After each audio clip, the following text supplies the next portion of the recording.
Hello friends, good morning. हम UV spectroscopy पढ़ रहे थे। अब यूवी स्पेक्ट्रोस्कोपी के द्वारा किसी भी अणु की संरचना ज्ञात करने के लिए जो मुख्य टर्म्स इस्तेमाल होती हैं, आज हम उसको डिस्कस करेंगे। फर्स्ट है क्रोमोफोर। क्रोमोफोर उन असंतृप्त समूह को कहते हैं जो सहसंयोजक बंध द्वारा जुड़े हों। यानी सहसंयोजक बंध का क्या मतलब हुआ कि उसमें मल्टीपल बॉन्ड्स हों तथा इनमें इलेक्ट्रॉनिक अवशोषण होता है। या दूसरे शब्दों में हम ये कह सकते हैं कि वे यौगिक या समूह जिनमें कि असंतृप्त समूह या बहुबंध होते हैं, वे यूवी क्षेत्र से ऊर्जा का अवशोषण करते हैं। उदाहरण के लिए आपका डबल बॉन्ड ले लो, आप एथिलीनिक समूह, ट्रिपल बॉन्ड ले लो, एसिटिलीनिक समूह, कार्बोनिल समूह, सी डबल बॉन्ड हो। नाइट्राइल समूह में हम कार्बन के साथ डबल बॉन्ड के साथ नाइट्रोजन जोड़ेंगे, या नाइट्रो समूह। तो मैंने जो आपको एग्जाम्पल्स बताए, आप चित्र में देखिए, सब में ही बहुबंध हैं। अर्थात ये यौगिक या समूह जो हैं वो ऊर्जा क्षेत्र से, यूवी क्षेत्र से ऊर्जा का अवशोषण करते हैं।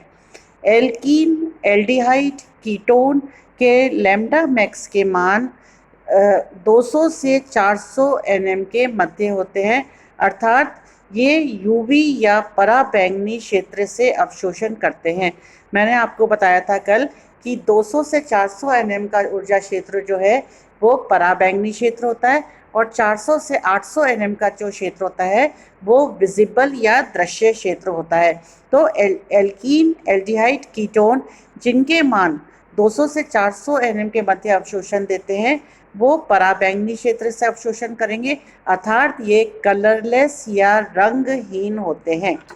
यदि यौगिक में नाइट्रो समूह जुड़ा है, अभी मैंने आपको बताया कि नाइट्रो समूह में भी मल्टीपल बॉन्ड है, यानी कि ये एक क्रोमोफोर की भांति कार्य करेगा।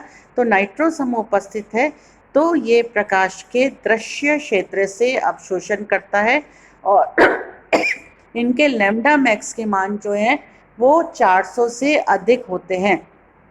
अर्थात 400 से 800 के बीच में आ गया तो ये दृश्य क्षेत्र है। और नाइट्रो यौगिक आप जानते हैं कि रंगीन दिखते हैं। नाइट्रोबेंजीन का रंग कोई बता सकता है? नाइट्रोबेंजीन का रंग कौन सा होता है? येलो। क्यों येलो है? क्योंकि इनका अवशोषण जो है वो दृश्य क्षेत्र में होता है। क्रोमोफोर के साथ ही जुड़ी हुई एक टर्म और होती है ऑक्सोक्रोम। यदि किसी क्रोमोफोर के साथ कोई ऐसा संतृप्त समूह जुड़ा हो, संतृप्त समूह क्या हो गया?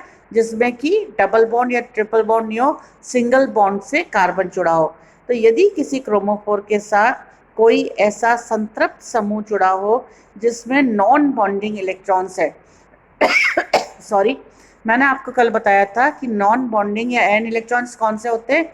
हीट्रो एटम के ऊपर उपस्थित non lone pair of electrons जो होते हैं, एकाकी इलेक्ट्रॉन युग्म होते हैं, उसे हम एन इलेक्ट्रॉन्स कहते हैं।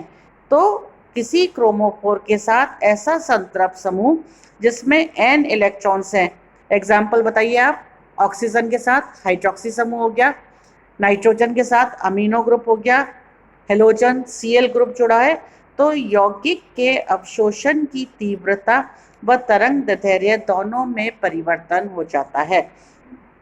ऐसे संतृप्त समूह को हम ऑक्सोक्रोम कहते हैं।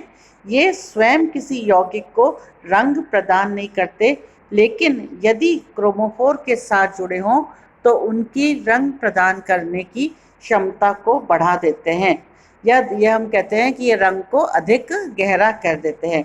एग्जाम्पल आप लीजिए, नाइट्रोबेंजीन। नाइट्रोबेंजीन जो है पीले रंग का होता है।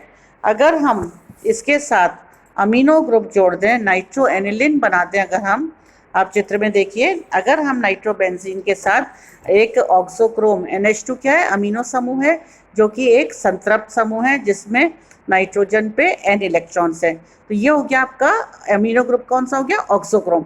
तो अगर नाइट्रोबेंजीन के साथ ऑक्सोक्रोम हमने अमीन जोड़ दिया तो ये बन गया आपका नाइट्रो एनिलिन। ये लाल रंग का होता है। तो नाइट्रोबेंजीन आपका किस रंग का था? पीले रंग का, और एक ऑक्सोक्रोम के साथ जोड़कर हमने इसको लाल रंग का बना दिया। नेक्स्ट टॉपिक इज अवशोषण शीर्ष का विस्थापन, शिफ्ट ऑफ एब्जॉर्प्शन पीक। हमें कोई भी स्पेक्ट्रम में कोई भी संरचना के अनुसार पीक प्राप्त होती है, लेकिन अगर उसका विस्थापन हो जाता है तो वो किस प्रकार से प्रभावित होती है। किसी अणु में किसी परमाणु या समूह के प्रवेश से अथवा विलायक के कारण अवशोषण बैंड की तीव्रता अथवा तरंगदैर्घ्य में परिवर्तन हो जाता है, जिससे अवशोषण शीर्ष का विस्थापन होता है। तो कोई भी परमाणु ग्रुप, कोई भी ग्रुप है, वो अपनी इलेक्ट्रॉनिक नेचर के कारण या कोई विलायक अपनी ध्रुवता या अध्रुवता के कारण विस्थापन कर देता है शीर्ष का, तो इसे हम एब्जॉर्प्शन, शिफ्ट ऑफ एब्जॉर्प्शन कहते हैं, शीर्ष का विस्थापन कहते हैं। कोई भी अवशोषण शीर्ष जो है वो 4 प्रकार से विस्थापित हो सकता है। आप चित्र में देखिए, मैंने डायग्राम में बनाया हुआ है, ये हमारा एब्जॉर्प्शन पीक है। अगर किसी समूह के द्वारा या विलायक के द्वारा हमारा अवशोषण शीर्ष जो है उच्च तरंगदैर्घ्य की ओर खिसक जाता है, तो इसे हम बैथोक्रोमिक प्रभाव कहते हैं। यदि यही शीर्ष विलायक या समूह के कारण निम्न तरंगदैर्घ्य की ओर खिसक जाता है, लोअर वेवलेंथ की तरफ जाता है, तो हम इसे हिप्सोक्रोमिक प्रभाव कहते हैं। अगर इसकी इंटेंसिटी में चेंज आता है, अगर वो बढ़ जाती है और ऊपर की ओर शीर्ष खिसक जाता है, तो इसे हम हाइपरक्रोमिक प्रभाव कहते हैं।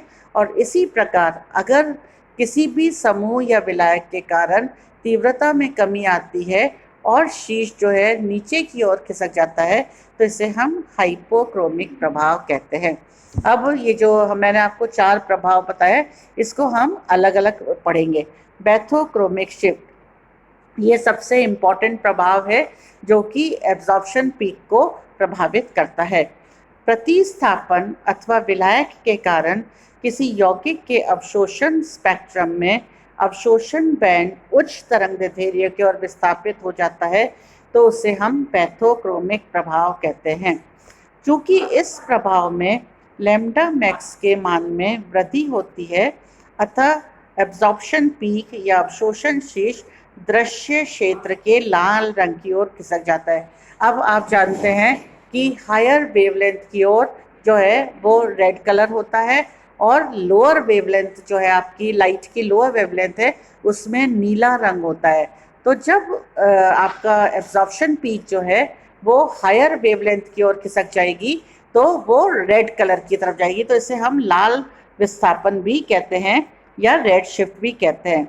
फॉर एग्जाम्पल, बेंजीन का एब्जॉर्प्शन बैंड, अवशोषण बैंड जो है वो 256 टू 56 nm पर प्राप्त होता है, लेकिन यदि बेंजीन रिंग में बेंजीन वाले में एक मैथिल समूह जोड़ दिया जाए, तो बने हुए टॉलिन का बैंड 261 nm पर खिसक जाता है। कभी कभी विलायक परिवर्तन से भी पैथोक्रोमिक प्रभाव प्रदर्शित होता है। जैसे एथेनॉल में एसीटोन का यूवी स्पेक्ट्रम 272 nm पर 272 nm पर उच्चिष्ट तरंगदैर्घ्य या लैम्डा मैक्स देता है। यदि हम विलायक हेक्सेन लें, सॉल्वेंट ऑफ हेक्सेन लेंगे, तो ये 279 पर खिसक कर बैथोक्रोमिक प्रभाव प्रदर्शित करता है। इसका कारण है कि ध्रुवीय विलायक में उच्च ऊर्जा स्तर कम हो जाता है, अतः अवशोषण बैंड जो है वो हायर वेवलेंथ की ओर खिसक कर बैथोक्रोमिक प्रभाव प्रदर्शित करता है। अब दूसरा आपका कौन सा आ गया? हिप्सोक्रोमिक प्रभाव, जब आपका अवशोषण बैंड जो है वो लोअर वेवलेंथ की ओर खिसक जाता है। प्रतिस्थापन समूह या विलायक प्रभाव के कारण यदि अवशोषण बैंड लोअर वेवलेंथ की ओर या निम्न तरंगदैर्घ्य की ओर खिसक जाता है, तो इसे हिप्सोक्रोमिक प्रभाव कहते हैं। अभी मैंने आपको बताया कि दृश्य प्रकाश में लोअर वेवलेंथ की ओर ब्लू कलर होता है, नीला रंग होता है। चूँकि दृश्य प्रकाश के कम तरंगदैर्घ्य की ओर नीला रंग होता है, अतः इसे ब्लू शिफ्ट या नीला विस्थापन भी कहते हैं। n इलेक्ट्रॉन्स वाले अणु हाइड्रोजन बॉन्डिंग द्वारा विलायक के साथ उच्च स्तर क्या हो गया आपका? हायर लेवल एक्साइटेड स्टेट में क्रिया करते हैं, जिससे n2 पाई स्टार संक्रमण कम तरंगदैर्घ्य पर होता है। इसे हम हिप्सोक्रोमिक प्रभाव कहते हैं। आप डायग्राम में देखिए, मैंने चित्र में बताया है कि किस प्रकार हाइड्रोजन बॉन्डिंग के विलायक के साथ क्रिया करने पर N2 पाई स्टार का संक्रमण हो रहा है, एक्साइटेशन हो रही है, जिसके कारण ये हिप्सोक्रोमिक प्रभाव प्रदर्शित होता है।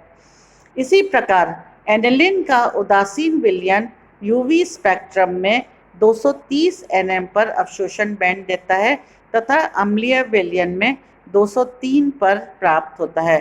आप वापस एक बार डायग्राम देखिए, एनिलीन जो है वो 230 nm पर है और एसिडिक मीडियम में जब हम करते हैं तो NH3 प्लस ग्रुप जो है, अमोनियम ग्रुप, इससे जुड़ जाता है और आपका जो अवशोषण शीश है वो लोअर वेवलेंथ की ओर खिसककर 203 nm पर अवशोषण देता है, अर्थात हिप्सोक्रोमिक प्रभाव होता है।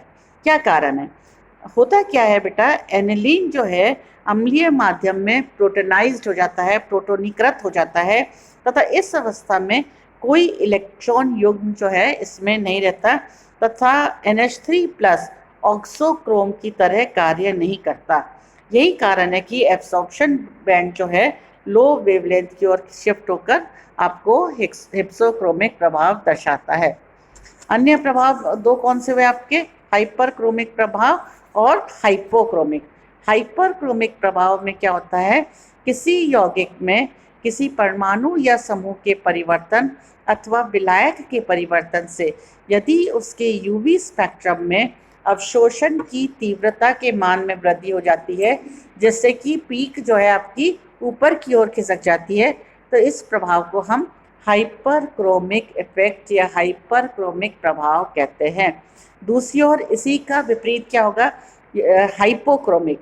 यदि किसी यौगिक में एक परमाणु या समूह के परिवर्तन अथवा विलायक परिवर्तन से यदि उसके अवशोषण की तीव्रता के मान में कमी होती है, तीव्रता के मान में कमी होगी तो आपका पीक जो है वो नीचे की ओर खिसक जाएगा, अर्थात अवशोषण शीर्ष नीचे हो जाएगा।